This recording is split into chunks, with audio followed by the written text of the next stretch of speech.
Hi guys, today I will explain how to convert video into audio using Premiere Program. This process is simple and easy. The first thing is open the application and open a project and import your video which you want to convert into audio file. The next thing is complete everything. Remove the unnecessary clips and other thing. In order to convert this video into audio file, you don't need to do anything special.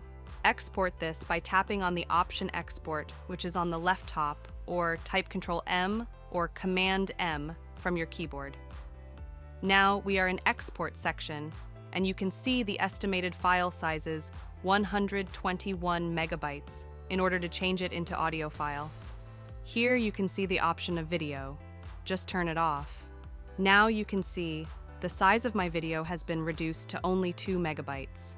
Enter the name of your audio file and then tap on the option Export. Then this will convert it into audio file.